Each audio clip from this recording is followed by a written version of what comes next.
Well, it's been a while since we had a Soul Journeys conversation on the dock. And I figured the best way of introducing our 2022 season is with Dell Henderson. Dell is one of the hosts on an amazing podcast and soon-to-be Univinity show called Our Daily Magic. Everyone, to another exciting episode of Our Daily Magic. For those of you who don't know, this is a magical co-creative space in which we have conversations and you get to see others showcase their magic.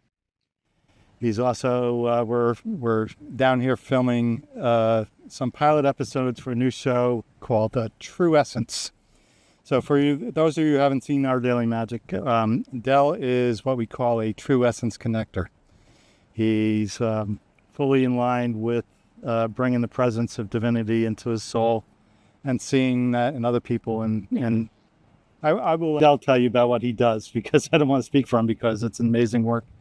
But Dell and his amazing, wonderful, beautiful wife is down here, Kai. So we're going to be doing a lot of work together. So Dell, before we get into all of who you be, tell me, what do you think of Soul Journeys Retreat? Paradise. I love it.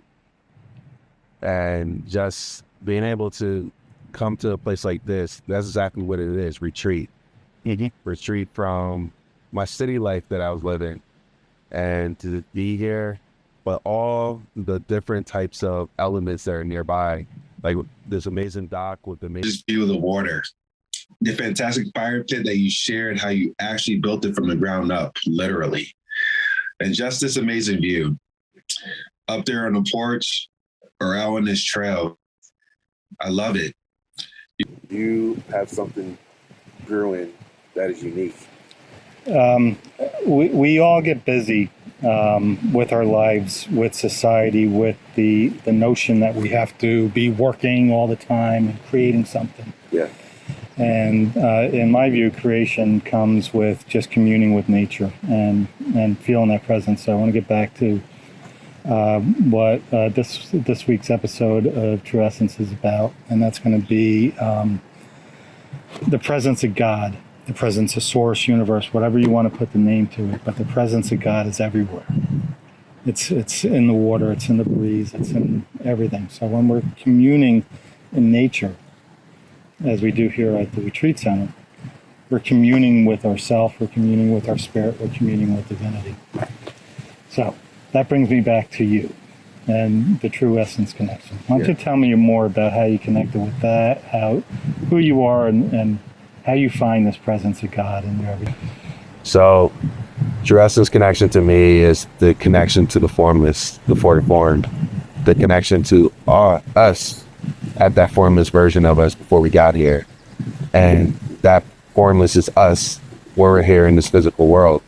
And the way I was able to really tap into it was going through my own journey of experiencing Attachment too much to the form. And my attachment too much to the form version of me and my reality led to a lot of pain, a lot of lessons learned, but then also the curiosity that started to spark with me even at a young age when I was growing up in a religious faith, and I had a question of wondering, was there more to it than what I'd been taught? And at that time it got shut down, and later on, with the help of some psychedelic experiences, I was able to really go back to that place of formlessness and seeing what is possible when I'm able to let go of these things I'm so attached to, who I am, what I have, where I am, what to accomplish, what goals to attain and things, and just be beyond that to a place of just timelessness. It's, to me, one of the most freeing experiences as a world is just to devote yourself to this presence, to drop everything in that our mind is cluttering our head. Oh, we got to do this, got to do that, got to do that. And taking a minute just to be. Because what I'm finding is when I take my morning and I've got gratitude practice about, I come down here and I can just count 1,000 things I'm grateful for, right? To meditation, to yoga, and everything I'm doing puts me in alignment with myself. And when I'm in alignment with myself, everything just seems to not crumble. It just seems to come together. Yeah. It's like crumbling out of the sky. That's why I said it just, this, boom, here it is today. Ooh, here this is today. Here this is today. And I don't really have to do anything. It just comes to me. Yeah. Because it's a vision, it's an intention, and then it creates itself. And we really don't understand how that truly happens in our life until we actually have the faith to do it. And I'm using the faith as a very, very strong word because it's a lot of religious terms, even the word God, means so much different to everybody else because they all have a different version or they all run away from what they think it's supposed to be because it's not exactly what it is to them. Yeah. And faith is one of those words too. It's like, okay, well, then I'm going to be a religious zealot or whatever else. No, I'm going to be who I am in my spiritual center, and I'm gonna embrace that.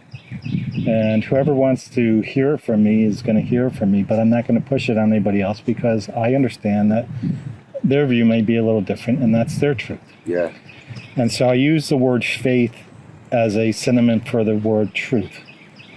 When something's true to you, you can feel it. You feel it in your gut. You feel it in the hairs on your arm. You feel it in your heart. You just know that it's what it is. Yeah. And that's what I feel when I connect to divinity. I was explaining to us, I can take God and I can bring it into my heart. Yeah. And I can share that with everybody else, and everybody else can do that too if you follow what I'm saying. Yeah. Instead of saying, "No, I can't do that. Only you can do it." Yeah. I think what happened is that follow me portion took it with a grain of salt the wrong way. Like follow him as worship him and follow him as a leader type of thing. But really, and this is the way I see it with Jesus, my relationship with Jesus now is I'm walking with hand to hand, guided on the path, realizing also I'm on my own unique path, but on my own unique path, there's like these lighthouses, like a Jesus, like a Buddha, that are showing you what is possible for you, but are you willing to actually discover that your own unique flavor, your own unique essence? It doesn't matter. We're here to have an experience in a physical realm that we don't have outside of this body or this physical world. Yeah.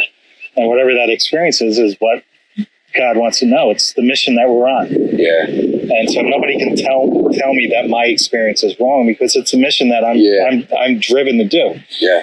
Sometimes we get off our path and we just do what we think we should do or react to what's happening to us. But that's what we're supposed to do too. We're off path for a reason because we're supposed to realize that, let me see what this is about. Yeah. Does this make sense to me? Yes. Let me bring it part of my path. But my practice for me that's really working is tuning in every day in this gratitude place and in presence and saying, what am I supposed to do today? And today it was like, I'm supposed to have my call with Dell, but he's here. Let's come down here and have it. Oh, yeah. I was already thinking about that. And I'm like, wow, we actually have an opportunity to do this live. So tell me about how you connect to people, what the true connection's about, the true essence connection's about, what you're doing, how you can help people, how people are helping you, and all that stuff. Yeah. Simultaneously, for me, it's having a present conversation. And with me having a present conversation with someone, I always, in my mind's eye, visualize them as who they truly are. A divine source being directly from God.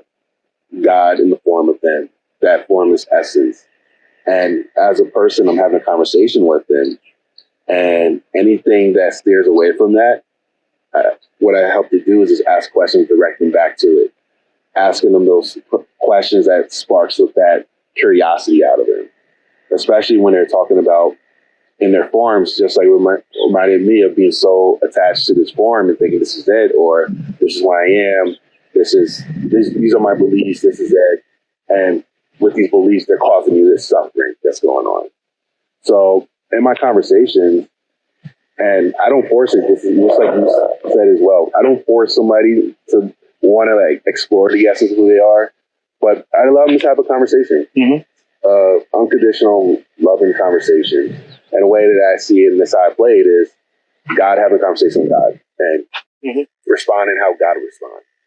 and they happen numerous times. Like people will message me later on, like, "Wow, that one conversation we had later on in my life, I had this experience, and then I remember that conversation that we had, and I was able to make a different decision." So I'm finding a lot of that now. You are, right? I've been talking to people for.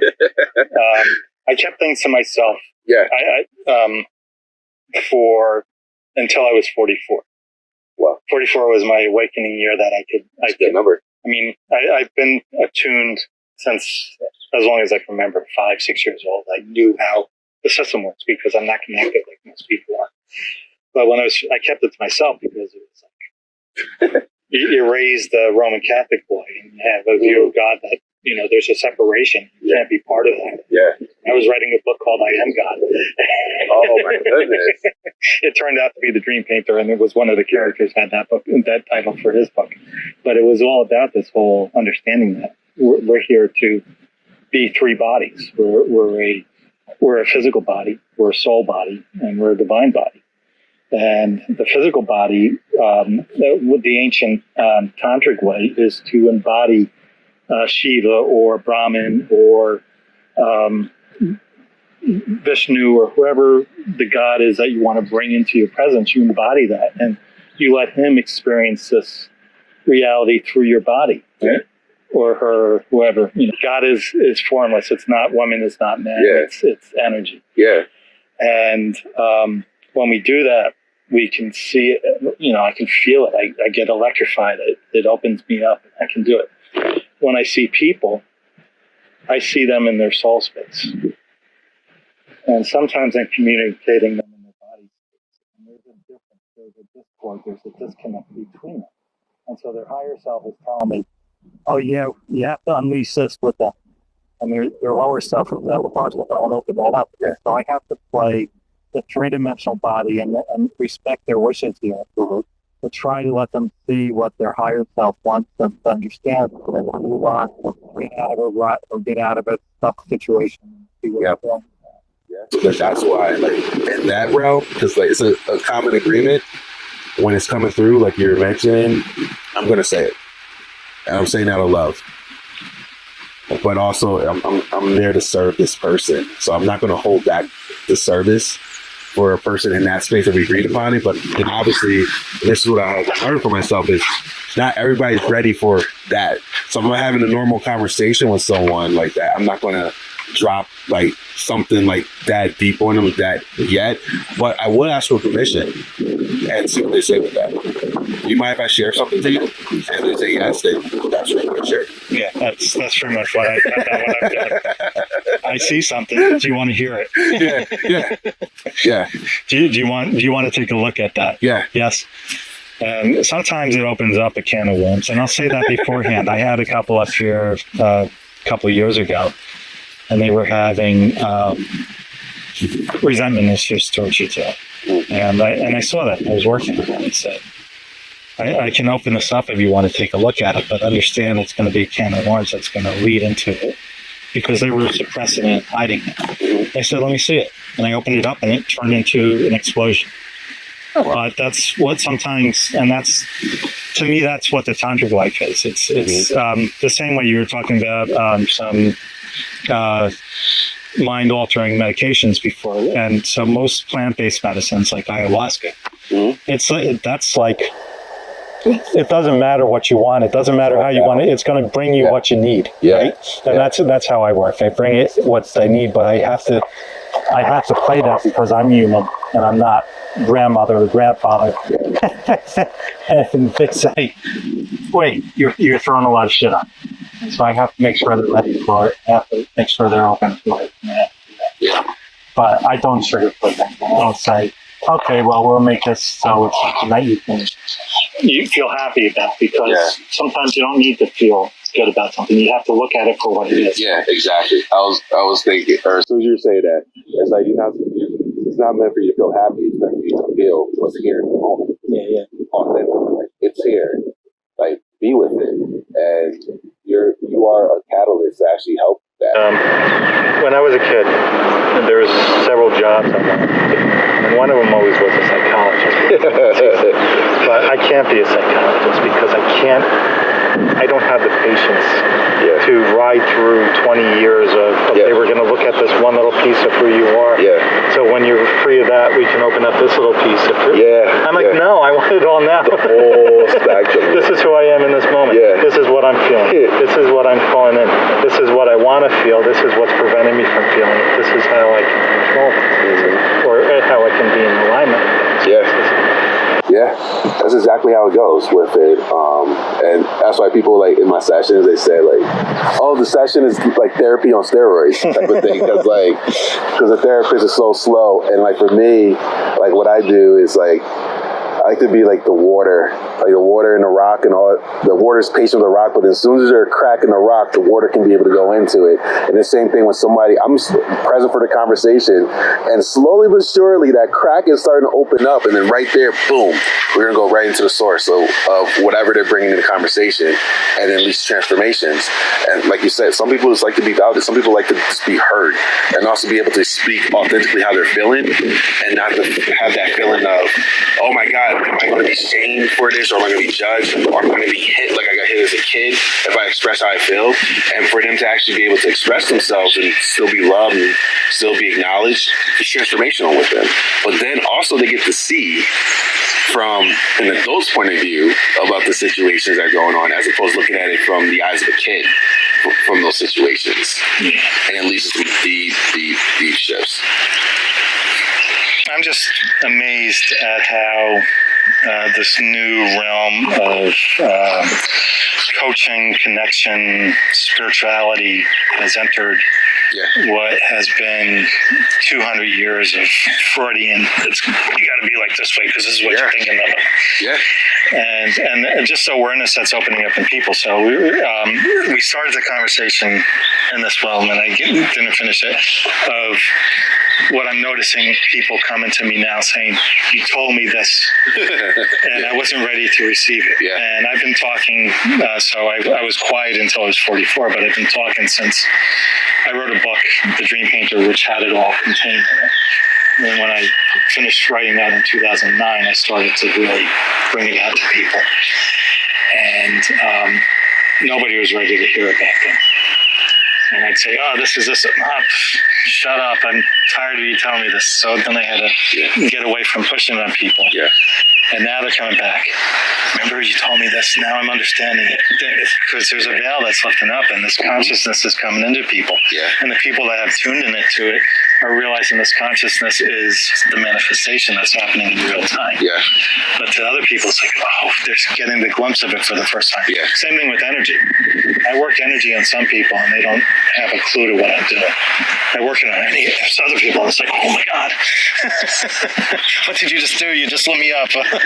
Right? And because it's an awareness, and it's a subtle awareness. It's people get so caught up in their head, they forget to feel their body.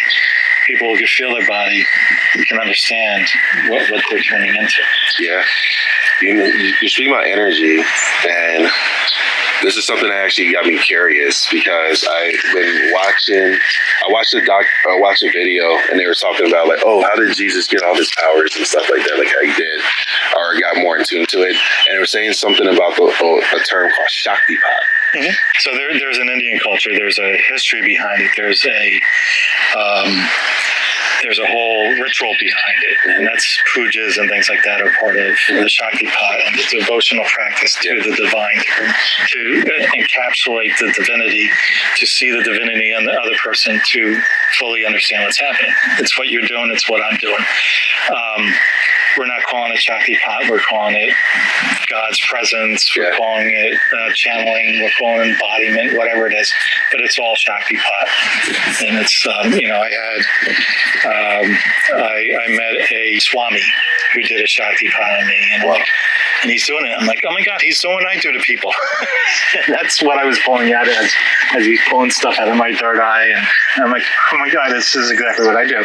And then one of my close friends for many years that I did Om Fest with, she was a Shaktipat person. So the first time I met her, we were both working on a Well Fest. And we were at the after party. And she's like, I do Shaktipat. I'm like, all right, we're going to work together. And we did a dual reading together. That's something I've been interested in. I'm like, Guess what? You're doing it.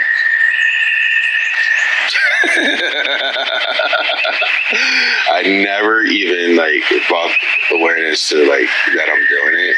It's just like for me, I just get guided and Yeah, it's too many people get caught up in semantics. Yeah. This is the work. You say Jesus Christ is telling me this. Henderson Shiva's telling me this. It's the same consciousness. It's a different word for it. Yeah. Right? So I'm embodying Jesus, I'm embodying Shiva, I'm creating this consciousness that we can do anything from our intention, that we can generate anything from our heart, that we can create anything from our consciousness, that we can communicate outside of our body, that we can have a direct access to the Almighty, the Divine, the full force of everything, the oneness of it all, the nothingness of it all.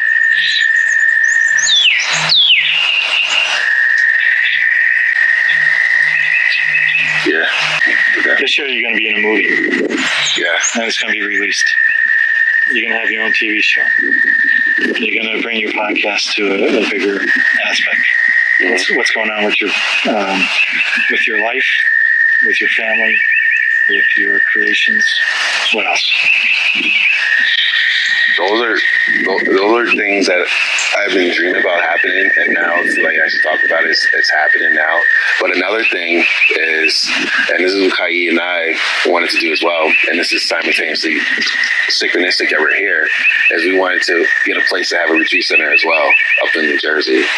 So we were looking at thinking about like the Sparta or Sussex County area, because like it's the same thing, acres of land, nature around you, but it's a beautiful place in which you can actually be able to have like healing retreats and things like that.